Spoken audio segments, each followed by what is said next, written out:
This video is brought to you by patreon.com/worsttake. Get access to exclusive live streams and Discord servers, on-screen shoutouts, and early access to some videos when you join now. Help make sure that we can continue to make content like this by supporting the Patreon. Links are in the description down below.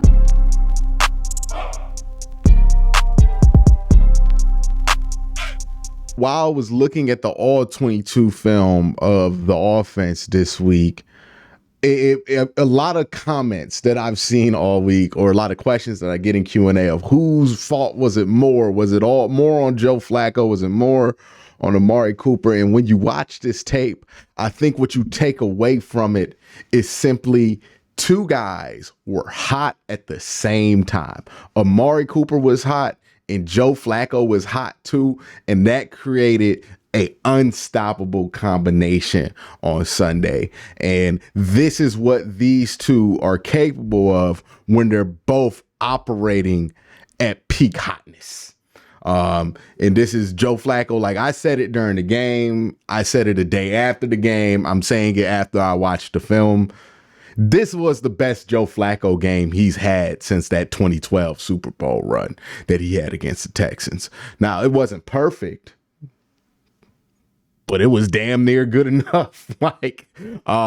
And we're going to go ahead, look through this game, look through why I think that this was just two guys being hot at the right time, and why I think that this is a very encouraging game going forward, because, you know, this is, to me, some of Joe Flacco's best football he's played in almost a decade. And hopefully he can continue to build on this. So this is the first play we're going to look at. It's the first play that really happened in this game.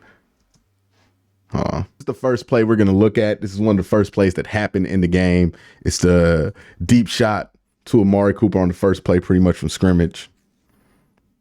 This is just, again, three guys working at a high level, right? You got Joe Flacco, Kevin Stefanski, and Amari Cooper all hot at the same time. What we're going to see here is that the defensive backs are in this quarter set. So you can see quarters right here. And what this quarters is, I think this is like an invert. So when it's an invert, usually what you have here is deep, lower, deep, kind of hold here. But this looks to be an invert. So instead of it being these two guys with the lower leverage, these guys are going deep, and then these guys are inside. The Browns knew this look was coming and knew that they can beat this with the post route, because he would be coming from underneath. He would be coming from over there. You have a small window to hit this, but if you get this look, you just got to trust it and throw it. And Joe Flacco does a great job of seeing it, trusting it, and throwing it. Amari Cooper does a great job of running the route, and Kevin did a great job of scheming this up with the first play of the game, knowing this is a look he was going to get. Again, three guys hot at the same time. Kevin Stefanski is a play caller, Joe Flacco as a passer, and Amari Cooper as a receiver, and it creates this result, right? You get exactly what you want. He runs the route perfectly. He gets the ball there on time, and boom, you get that big chunk play. I also want to point out some things with the run game that are preventing them from being as hot as the passing game is, because I do think there's potential for this run game to be better the more I watch them, but it's just little stuff here, right? Like I want you to watch Ethan Posick on this drive, on this little kick out here, right? Because this is the stuff that, hey, can start clicking on third. Well, tonight when the Browns play the Jets, and all of a sudden we're not so worried. But Ethan Posick here, he pulls, you see him pull, and he just flat misses his linebacker, right? So since he misses his linebacker, you see exactly what could have happened and exactly what didn't happen. There's an alley here. David's doing a good job. Alley kind of there. And then you have a double block alley here. So that's sealed. And if he can just seal that alley up here, you have a clean runway here for about 10 yards for Jerome Ford to get, and potentially a big play, because all he has to do is make Jalen Petrie miss in order to score a touchdown. And we've seen Jerome Ford in those open field situations be able to make that safety miss and get those big plays. So this is one you got to have if you're the Browns offensive line. But instead of having it, look what happens. Just oversets, too eager to get to the spot. Linebacker beats him inside with hands and then stuffs Jerome Ford for a loss of 2. It's that kind of stuff. I don't think it's really the play of the running backs that's holding this run game back. I think it's the offensive line. And honestly, it's shocking, but it's more the play within the interior than I see it being the exterior guys that's really holding back this run game. It's something that we've seen all season. This interior offensive line has just been super inconsistent in the run game. And that's why they can have games where they can run it versus Baltimore, but not run it versus other teams. These things can be cleaned up at any moment. It's more of a rhythm thing. I think they're just so out of sync because of all the injuries that it's not easy for them to replicate that rhythm consistently, but it's certainly a problem for them, right? This one here is on James Hudson, actually. So that's who we're going to highlight on this play, 66. And he's just a little late getting to his spot, which causes this run play to go bust, right? So this linebacker beats James Hudson to the spot. You see James is trying to climb and get to that linebacker, but 48 kind of reads it early. And this is something that can happen when you don't have a read option threat there at quarterback. So maybe if this is a more athletic guy in there that you're worried about pulling it and running it on a read option, this play works a little bit better because there's more of a chance of this linebacker kind of holding up and stopping instead of just going immediately downhill, because there's a fear that that quarterback could run that. But it's Joe Flacco. That's not something he's going to have in his game. So that linebacker feels more than comfortable climbing downhill and getting to Jerome Ford. So that's another thing where it's just a disadvantage not having athletic. Well, I want to say because Joe showed some athleticism to get outside the pocket, but not having a run threat at quarterback is most certainly something that, affects you in the run game as well. So it's not just the running backs. I honestly think the running backs are probably the least large part of this problem. If I'm being honest, it feels like the line and the lack of a run threat at quarterback is what's really kind of messing up a lot of these run plays that they want to run. Because you got to think a lot of these run plays were designed and put in the game plan when DTR and PJ Walker were at quarterback. And when PJ and DTR were in there, Browns were able to run the ball pretty well. But now that it's Joe Flacco, you kind of rely on a more traditional style. You just don't have that kind of back there. So it's just going to suffer a little bit. This is a nice little play action here. Joe, just a beautiful ball here, layering this over. And then Amari does a great job of getting up there, right? He tries to layer it over these linebackers. He does it a little bit too high. He gets his ball a little high, but it's okay because Amari Cooper is right there. And again, this is just 3 guys hot at the same time. Your play caller, your wide receiver, your quarterback, bam. Again, look at the job that Amari Cooper does climbing the ladder here.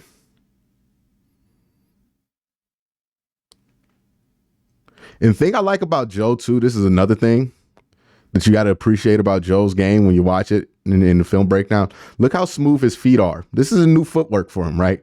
This is not something he did a ton in Baltimore. But this little step here is just real clean, real smooth. Not a wasted step in there. Look at that. You can learn off that. That's teach tape right there with feet. Look at how he doesn't waste a single step. Look at this. He takes the one step over to drag and drift, and then 1, 2, 3, 4, 5. Boom. Perfect 5-step drop pop. And then he's up, and then look. He's up, and it hips wide right to the target. I mean, this is just perfect technique here. Ball floated on him a little bit. He probably put too much on it with his arm, but you can live with that. All right, so the Browns got some run stuff going. And again, like this goes to what I'm saying. Like when the Browns like actually block up the play like they're supposed to, the running backs aren't really a problem, right? Like Jerome Ford's not making bad cuts. This isn't why the run game's bad. It's just they're not getting consistent play here. Again, you get exactly what you want here. Your pull gets to the linebacker in time. And then, boom, you're able to get some rushing yards. And then Jerome Ford's able to make somebody miss to get even more out of this. Yeah, Jerome Ford's a fine running back. And also what happens in this sequence, right, is that they get these 2 run plays. Now they're threatening like, hey, now they're trying to show The Texans, hey, our run game's going downhill. We're going to start going with this. We're even going to put Nick Harris at fullback. We're about to run this wide zone. All right. So he sees this wide zone, and look what this corner does when he sees Nick Harris check into that fullback spot. Boom. He steps up, right? You see his position before Nick Harris was there. He was playing off. He sees Nick Harris there. Boom, he steps up. Why does he do this? Because he thinks this is going to be a wide zone and he wants to be closer to the line of scrimmage to try to get off this block and make a play back there. So he's kind of betting hard on it being wide zone. So he steps up, still ready to cover, but it's going to be a much tougher job. Joe Flacco takes one peek at this and he's like, oh, yes, I got what I want, right? Because they basically have Amari Cooper on the slant go. And they know that they have tight man press coverage here. You know, that's off here. So you're not going to even be looking at Cedric Tillman. You're probably going to have whatever you want in the middle of the field. But when you get an opportunity like this with one deep safety, oh, you're going to take it. So you're going to see Joe Flacco look at this safety, see where he drifts. And if that safety isn't taking a beeline towards Amari Cooper, that ball is going to Amari Cooper 1000%. And that's the right decision. So you see how the safety kind of holds the seam instead of just going right at Amari. He holds the seam. Amari immediately beats him on the sluggo. Just look at the hands here. And it's also like a unidentifiable corner. It's not like that's Derek Stingley tight on him. That's number 37. So you get this play action, right? Does a great job selling the fake. And then Amari gets him right here. Oh, it's a comeback. I'm going to get him. Nope. Now he held. It's a wrap. You see all that? You see all them rubber pellets kicking up on the ground right now? Yeah, he cooked. Joe sees that and says, I'm getting the ball to him. Also, since David Njoku is so open, Jalen Petrie crashes towards David Njoku. So this is just pure 1-on-1. And Amari Cooper versus a dude wearing 37. I'm a bet on 2 every time. And so does Joe. He sees that and he's like, yeah, baby, let's go. Again, a combination of 3 people being hot. One, Kev had the right play call in. He knew if he brought that fullback in, there was a chance that they were going to check to something stupid. Joe Flacco saw it, executed well, threw a pretty ball to Amari Cooper, and Amari Cooper saw this opportunity and ran the best route of the day on him. 3 guys hot at the same time, and that creates a historic result for the Cleveland Browns here. It's a communal effort, and it's 3 guys who are really good at what they do, or who are doing really good at what they do.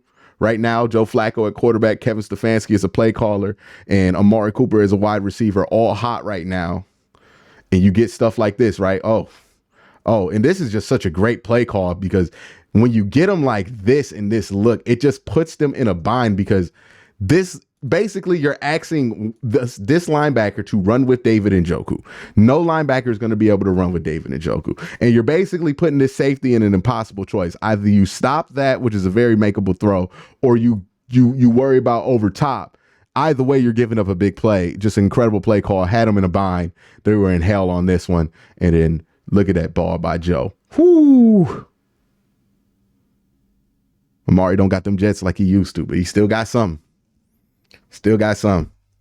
All right, this play right here. Oh, this one right here, they didn't hit this, but this is going to become something that they're going to go to a lot. This seam shot with David Njoku towards the back of his helmet. That's going to happen. They're going to get that one right, because that's real close to being figured out by those 2. So Joe and David, they're going to get that one right. Look for that to be added to their arsenal. Probably tonight. All right, this one in empty. It's the simple stuff here, right? He basically has a mesh concept. It's simple. He checks downfield. He sees that they double covered everything. He could try to force something into David Njoku, but why? I'm going to just throw the under, move the game. This is the stuff where I'm like, man, Joe's playing good football. He knows when to take his chances. He knows when to take what's there. He's playing really good, smart football right now. Oh, this is just a fantastic throw. I mean, not this one. The next throw right here. This is a good throw as well. A good decision. This one right here. I mean, man, that's one of the best throws I've ever seen. Like, I've tried not to be hyperbolic about this, right? But I'm pretty sure that's one of the best Joe Flacco throws of all time. Like, somebody who watched a ton of Joe Flacco, this is not something he did on a regular basis.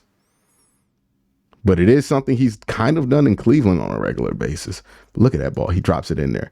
And look, this angle doesn't do it justice. Wait till you see it on the end zone. Wait till you see this on the end zone. All right, Flacco. His feet weren't even clean on this one. And he still just, look at how the ball floats in there. Oh my goodness. Look at this spiral. Look at this spiral off the flick. That's just pure arm talent at 38 years old. Just pure arm talent.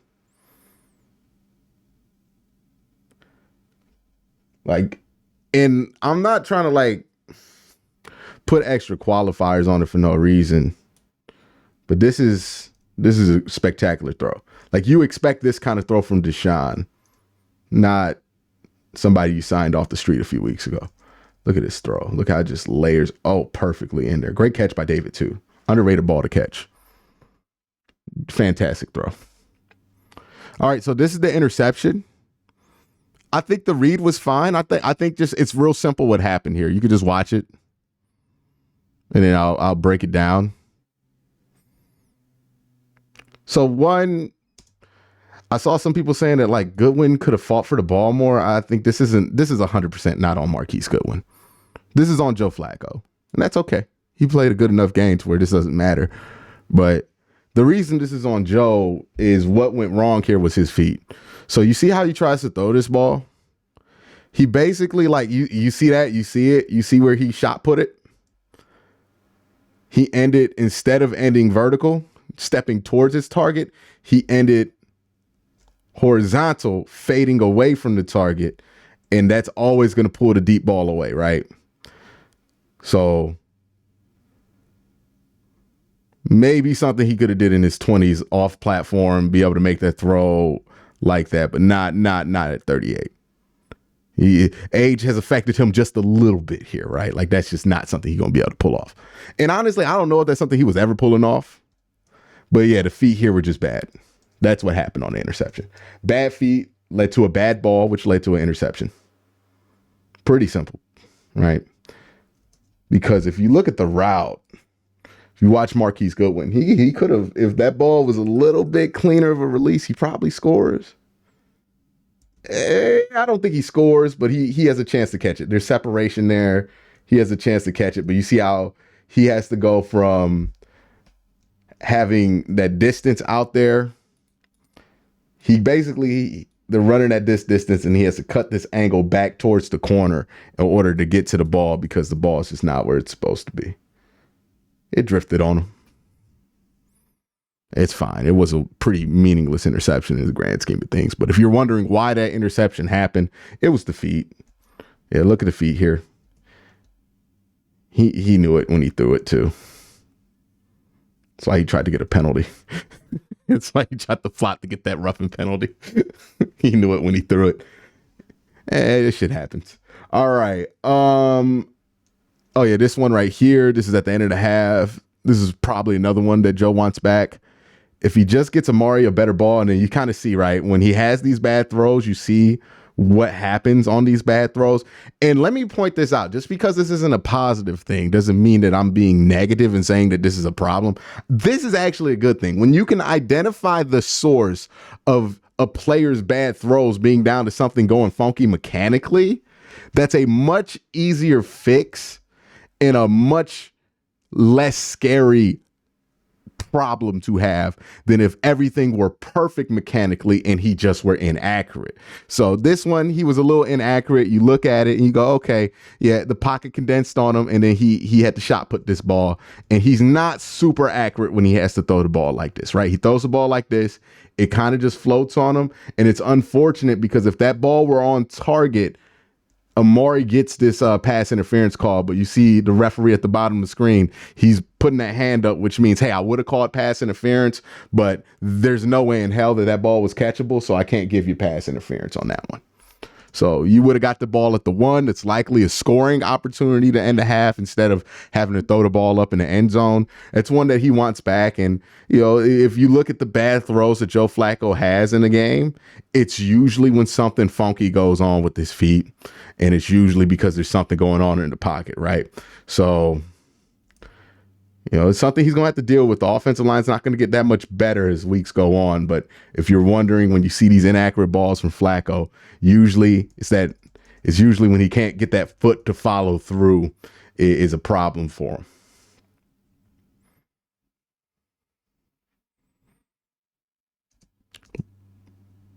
But this one right here, this is just locked in, right? Get across, and it's crazy, right? Because I just pointed out those 2 throws where he was inaccurate. He threw the ball from like a horizontal base, and then he does it again this time, but he throws a perfect ball right there to Amari Cooper. So he still has the ability to do it. It's just not going to happen all the time, but that's still pretty damn good. This one right here is a screen pass again. It's a little, this is, you got to hit these. It's a bad miss, and you see how the miss happened, right? He's just such a better quarterback when he's not throwing like this. Because every time he throws like this, well, not every time. It seems like 60 to 70% of the time when he throws like this, he gets a bad ball.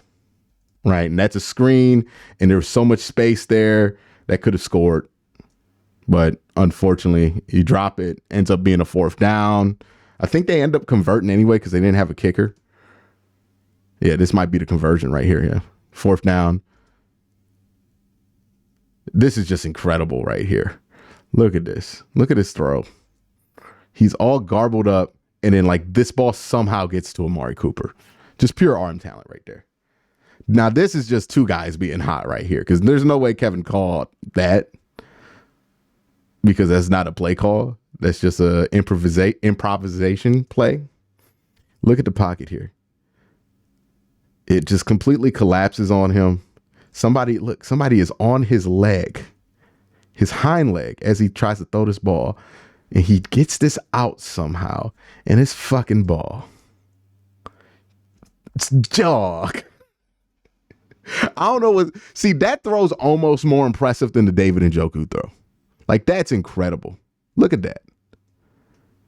At 38 years old, that's nuts. That's nuts. I watch this tape and I think to myself, yeah, it don't matter that he's 38. You can do this stuff once when you're 38, then you can do it.